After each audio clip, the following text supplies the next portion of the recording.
Thank you తమ్ముడు. Next GO 46 అంటేనే గుర్తొచ్చేది ఆకాష్, నిజం చెప్పాలంటే.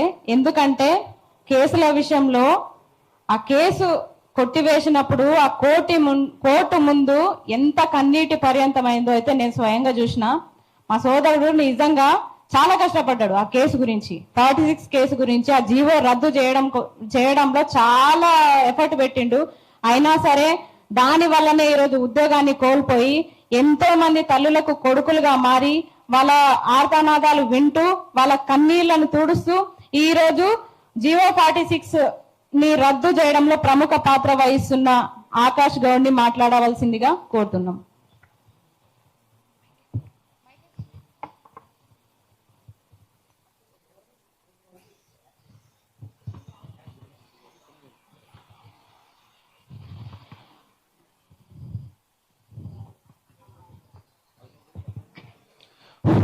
ఈ సభని ఏర్పాటు చేసిన తెలంగాణ ఉక్కు మహిళ అస్మా గారికి ప్రత్యేక కృతజ్ఞతలు. అలాగే సభను అలంకరించిన పెద్దలందరికీ పేరు పేరున కృతజ్ఞతలు. ఈరోజు నేను మాట్లాడబోయే టాపిక్ పోలీసు ఉద్యోగాల గురించి. ఇలా జరిగిన 8 రకాల వాస్తవాలను మీ అందరి ముందు కూడా క్లియర్ కట్ గా ఉంచబోతున్నాను. గతంలో రేవంత్ రెడ్డి గారు ఇదే సోమాజిగూడ ప్రెస్ క్లబ్ లో మీటింగ్ పెట్టాడు మా అందరితోటి. లాంగ్ జంప్ తగ్గించాలి, బోర్డు చైర్మన్ తొలగించాలని. అవన్నీ కూడా మీరు వినండి. గతంలో 2000 తెలంగాణ వచ్చిన తర్వాత పోలీస్ నోటిఫికేషన్లు 2015, 2018, 2022లో రావడం జరిగింది. 2015లో 10,000 నోటిఫికేషన్, తర్వాత 2018లో 18,000 నోటిఫికేషన్, 2022లో దాదాపుగా 16,750 పోస్టులతో నోటిఫికేషన్ వచ్చింది. నేను అంతకన్నా గొప్పవాడిని అవుతా అని చెప్పిన రేవంత్ రెడ్డి గారు మేము 19,882 ఖాళీలు ఉన్నాయని చెప్పగానే మేము కోటి ఆశలతోటి బ్యాగులు సర్దుకొని తల్లిదండ్రుల యొక్క ఆశలను భుజాలపైన ఎత్తుకొని దిల్షుక్ నగర్ లో హాస్టళ్లలో కోచింగ్ తీసుకుంటున్న సందర్భంలో మొన్న జూన్ 2వ తారీఖున 5,000 పోస్టులతో మాత్రమే నోటిఫికేషన్ ఇస్తానని చెప్పడం జరిగింది. అవి విన్న మేము దిల్షుక్ నగర్ లో గుండెలు పగలేలా రోధించినప్పుడు ఆ క్షణంలో మేము ఎటు చూడని పరిస్థితిలో మొట్టమొదటిగా మా సమస్య మీద ప్రస్తావించింది ఇక్కడ ఉన్న రాకేష్ రెడ్డి అన్నగారు. ఆ రోజు మొట్టమొదటిగా పోలీసు ఉద్యమానికి నాంది పలికింది ఆ రోజు రాకేష్ రెడ్డి అన్నగారు. ప్రెస్ మీట్ పెట్టిన తర్వాతనే ఈ సమస్య అనేది తీవ్రతరం అయింది. దాని తర్వాతనే మొత్తం యావత్ సమాజం పోలీసు అభ్యర్థులు పడుతున్న కష్టాలను చూడడం జరిగింది.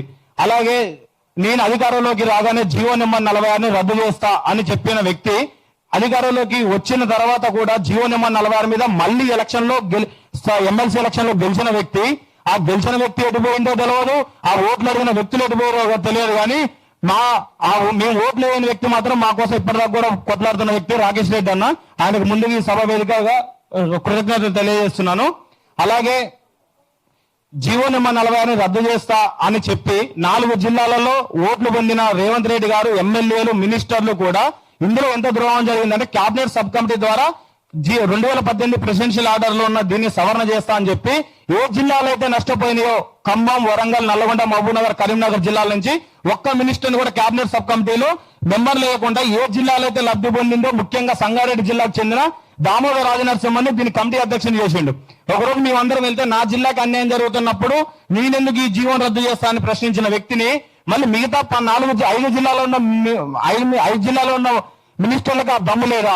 ముఖ్యంగా నేను సీఎంలు అంటే సీఎంలు అని చెప్పుకుని నల్గొండ జిల్లా, ఖమ్మం జిల్లా, వరంగల్ జిల్లా మంత్రులు మరి మీరందరూ ఏం చేస్తున్నారు? సచ్చిన శవాల లాగా మీరు మిగిలిపోయారు.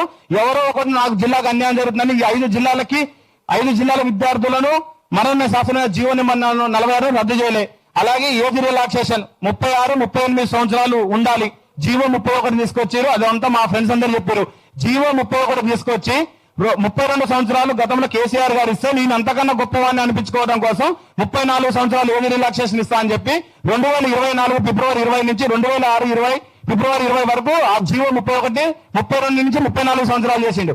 కానీ ఆ 2 సంవత్సరాల కాలంలో నోటిఫికేషన్ ఇవ్వలేదు. దాని తర్వాత మా మిత్రులు మేమందరం కలిసి వెళ్ళి అడిగితే 32 సంవత్సరాలు దాటినోడు ఎలా ఉరుకుతాడు, ఎలా రన్నింగ్ చేస్తాడని అడుగుతున్నారు. మరి 61 సంవత్సరాలు ఉద్యోగం చేయడానికి వాడు ఎలా పనికొస్తాడు? 32 సంవత్సరాల తర్వాత కానిస్టేబుల్ ఉద్యోగానికి పనికిరానుడు 61 సంవత్సరాల వరకు రిటైర్మెంట్ ఎట్లా పెట్టినావు? మరి 38 సంవత్సరాల వరకు రిటైర్మెంట్ వాడిని తొలగించాలి కదా. వాడైతేనే ఫిట్నెస్ ఉంటాడు, 32 సంవత్సరాలు దాటినోడు ఫిట్నెస్ పనికిరాడా? అలాంటప్పుడు వాడిని రిటైర్మెంట్ వయసు కూడా 38 సంవత్సరాలకే కుదించాలి కదా. కానీ వాడైతే 41 సంవత్సరాల వరకు వాడికి ఉద్యోగం తీసుకోవచ్చు, వాడు చచ్చిపోవడం చేయొచ్చు. అదొకటి. ఈ రాజకీయ నాయకులు కూడా ఏజ్ లిమిట్ అనేది పెట్టాలి. ఏజ్ లిమిట్ పెట్టాలి, ఒక ఎగ్జామ్ పెట్టాలి. వీళ్ళేమో కాటికి కాళ్ళు చాపేంత వరకు నేను రాజకీయాలలో పోటీ చేయవచ్చు, నేను చచ్చిపోయే శవం కూడా నాకు పదవి ఉంటేనే నేను శవం కూడా కాలుతా అని చెప్పే ఈ రోజుల్లో ఒక ఓటేసిన నిరుద్యోగి, ఒక పిహెచ్డి చదివిన నిరుద్యోగిని పట్టుకొని నువ్వు 32 సంవత్సరాలు దాటితే ఉద్యోగానికి పనికి రావడానికి వాడెవరికి అసలు అర్హతుంది? 7 ముద్ర 12, 10వ తరగతులు పాస్ అయిన మంత్రి పదవులు అనుభవించే వీళ్ళు పిహెచ్డి పీజీలు చదివే విద్యార్థులు పట్టుకొని నువ్వు ఉద్యోగానికి పనికి రావడానికి ఏంది? ఉద్యోగానికి పనికొస్తున్నా పనికి రానని చెప్పేది నా అర్హత, నా యొక్క ప్రతిభ నన్ను ఉద్యోగానికి తీసుకొస్తుందా, ఉద్యోగం రాదని చెప్తుంది. కానీ 7 ముద్రతోటి ఓట్లు గెలిచిన వాడు కూడా మమ్మల్ని శాసిస్తున్నట్టు ఈ చేయాల్సింది మహిళలకు రిజర్వేషన్లు కాదు, మీ యొక్క రాజకీయ నాయకులకు అర్హతలు పెట్టాలి. డిగ్రీ క్వాలిఫై అయిన వాడికే పెట్టాలి. 30-40 సంవత్సరాలు దాటిన రాజకీయాలకు పనికిరావని చెప్తే వీళ్ళకి ఆ బాధ తెలుస్తుంది. వీళ్ళకి ఆ బాధ 40 సంవత్సరాలు దాటిన రాజకీయాలకు పనికిరావని పనికిరానప్పుడు ఒక నిరుద్యోగి ఆవేదన తెలుస్తుంది. ఒక కుటుంబం యొక్క భవిష్యత్తు అంధకారంలోకి నెట్టే ఈ రాజకీయ నాయకులకు కూడా సమాధులు కట్టాలి. అప్పుడైతేనే సమాజం మారుతుంది. మీలాంటి మేధావులు కూడా మాట్లాడాల్సిన విషయాలు ఏంటంటే ఈ రాజకీయ నాయకులకు కూడా వయో పరిమితి పెట్టాలి. మాకు ఎలా అయితే మేము ఉద్యోగానికి పనికిరామని చెప్తున్నారో వాళ్ళకు కూడా ఏజ్ లిమిట్ పెట్టాలి. అప్పుడే మా యొక్క సమస్య అనేది తెలుస్తుంది. ఇంకొక అంశం, స్థానికత. మనకి 1 నుంచి 7వ తరగతి వరకు ఇది పెద్ద ఇష్యూ. దీని గురించి ఎవ్వరు మాట్లాడట్లేదు. స్థానికత ఇది ఎట్లుందంటే తెలంగాణకి స్థానికత 90% తీసుకొచ్చి ఆంధ్ర వాళ్ళకి పెడుతున్నట్టుంది. 1 నుంచి 7వ తరగతి వరకు ఎక్కువ కాలం, అంటే 1 నుంచి 7వ తరగతి కాలంలో 4 సంవత్సరాలు ఎక్కడ చదివితే అక్కడ తెలంగాణలో లోకల్ అవుతాడు. కానీ ఆంధ్రాలో ఏముంది, 6వ తరగతి నుంచి 10వ తరగతి వరకు ఎక్కడ చదివితే వాడు అక్కడ లోకల్ అవుతాడని ఉంది. ఇక్కడ వేరుంది, ఎక్కడ ఉంది. ఇక్కడనేమో 1 నుంచి 7వ తరగతి వరకు చదివినోడేమో ఆంధ్ర, ఇక్కడ నుంచి 7వ తరగతి మధ్యలో 4 సంవత్సరాలు చదివితే తెలంగాణ ఒక్క లోకల్, 6వ తరగతి నుంచి 10వ తరగతి వరకు చదివితే ఆంధ్ర లోకల్. కానీ తెలంగాణ ఆంధ్రోడు ఏం చదువుతుండు, ఇక్కడ 1 నుంచి 4 చదువుతున్నాడు, మళ్ళీ 6 నుంచి 10వ తరగతి అక్కడ చదువుతున్నాడు. అంటే ఆంధ్రోడు తెలంగాణ లోకల్ అవుతుండు, ఆంధ్రోడు లోకల్ అవుతుండు. కానీ తెలంగాణోడు హైదరాబాద్ కి నాన్ లోకల్ అవుతున్నాడు. ఇది ఎక్కడ సిద్ధాంతం అసలుకి?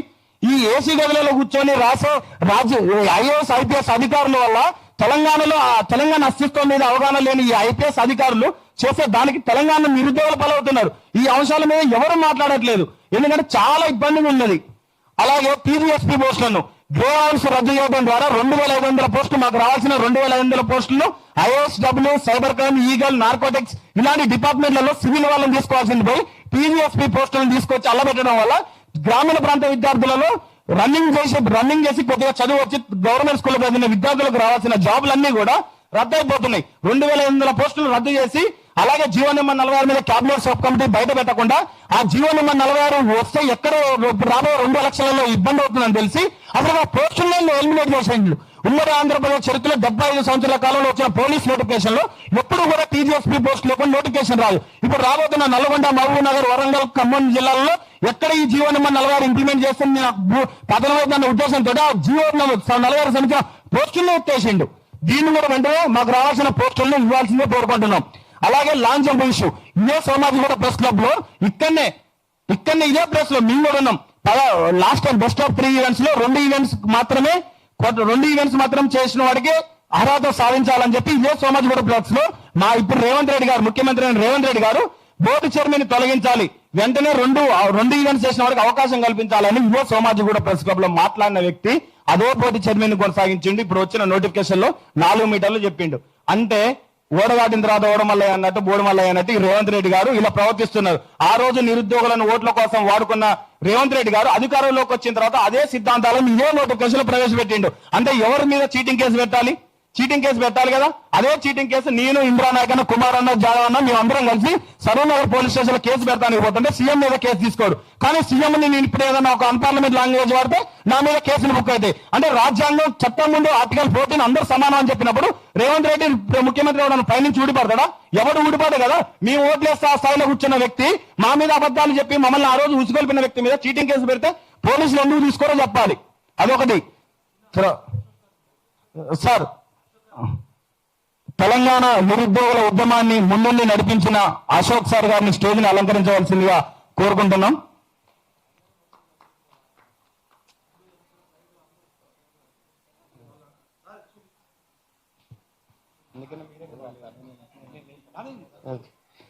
ఫ్యూచర్ ఫ్యూచర్ లేని సిటీని ఫ్యూచర్ సిటీ అంటారు. ఎందుకంటే దానికి పోస్టులు వేయలేదు. 2018 ప్రెసిడెన్షియల్ ఆర్డర్ జీవో నెంబర్ 81 తీసుకొచ్చి అది 2010 అది రాజ్యాంగ సవరణకి వ్యతిరేకమని తెలిసి ప్రెసిడెన్షియల్ ఆర్డర్ 371 కి వ్యతిరేకమని తెలిసినా కూడా దానిని తీసుకొచ్చి అందులో పెట్టి ఉమ్మడి హైదరాబాద్ జిల్లా, రంగారెడ్డి జిల్లా, మేడ్చల్ జిల్లా, భువనగిరి జిల్లాకి ఒక్క పోస్ట్ కూడా లేకుండా చేసిండు. అంటే ఒకరికి మిగతా జిల్లాలకు పోస్టులు ఇచ్చి ఈ జిల్లాలకు పోస్టులు ఇవ్వకపోతే ఒకరికి అన్నం పెట్టి మరొకరికి సున్నం పెట్టే పరిస్థితి ఏర్పడింది. ఎందుకంటే ఇక్కడ ఓట్లు ఉన్నాయి, ఇక్కడ ఓట్లు లేవు కదా.